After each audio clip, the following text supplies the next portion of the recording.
Arrange اور love marriage, آج ان دونوں میں چونکہ زیادہ تر ہمارے ہاں یہی مشہور ہیں تو آج ان دونوں پر بات ہم کرتے ہیں۔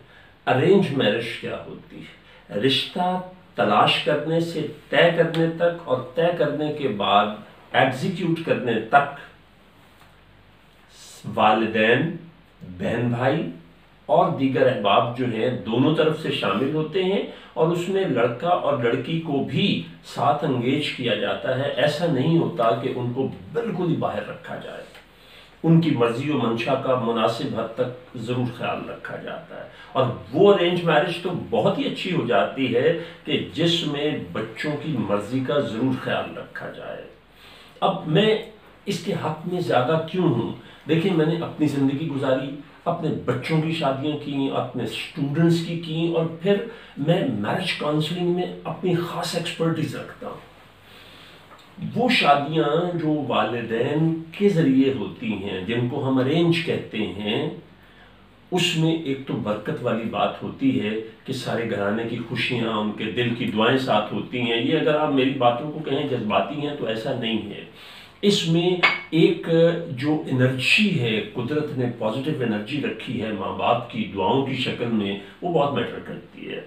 پھر ان کی زندگی کے تجربات ہوتے ہیں، وہ اس طرح سے نہیں سوچ رہے ہوتے جس طرح سے کہ ایک نوجوان جو ہے وہ سوچتا ہے۔ وہ اس اہم ترین معاملے کو بہت دھیان سے دیکھتے ہیں۔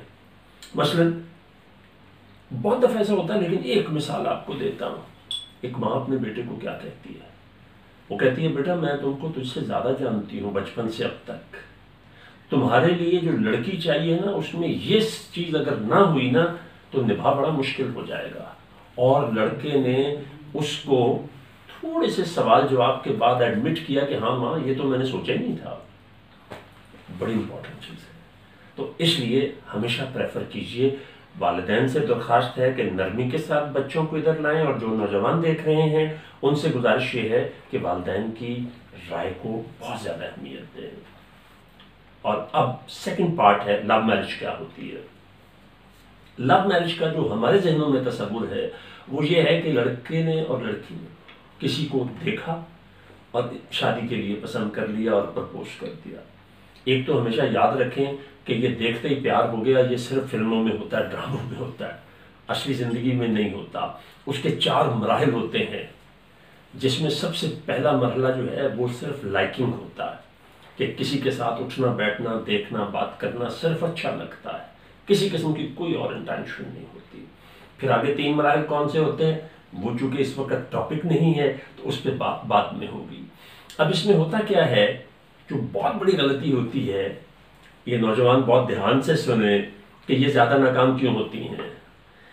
دونوں فریق اپنا مثبت پہلو ایک دوسرے کے سامنے رکھتے ہیں۔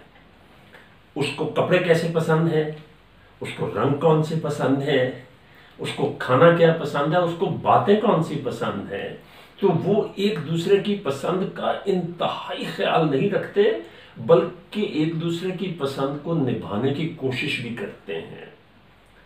شادی کے بعد کیا ہوتا ہے؟ کیونکہ ان کا جو سارے کا سارا ٹارگٹ ہوتا ہے وہ کسی طرح سے شادی کا ہو جانا ہوتا ہے، اور جب ہو گئی اس کے بعد شادی کرنے کے بعد کیا کرنا ہے وہ نہیں سوچتے۔ سوچ بڑی طاقتور چیز ہے۔ بڑی سنجیدہ بات کرنے لگا ہوں۔ پوری دنیا کی ہسٹری اٹھا کے دیکھیں، کوئی ملک 7 سال میں نہیں بنا، کوئی ملک 7 سال میں نہیں بنا۔ پاکستان واحد ملک ہے کہ 40 میں سوچا، 47 میں ملک بنا دیا۔ پاکستان بن کے رہے گا، پاکستان لے کے رہیں گے پاکستان، لیکن پاکستان بننے کے بعد کیا کرنا ہے یہ نہ لیڈروں نے سوچا تھا، سوائے قائد کے وہ دنیا سے چلے گئے، قوم نے سوچا نہیں تھا، اور آج پاکستان کس حالت میں ہے۔ لو میرج کا بھی یہی حال ہوتا ہے۔ تو برائے کرم اس سے گریز کرنا بہتر ہے۔ عشق لا علاج ہے، بس پرہیز کیجیے۔ بہت شکریہ۔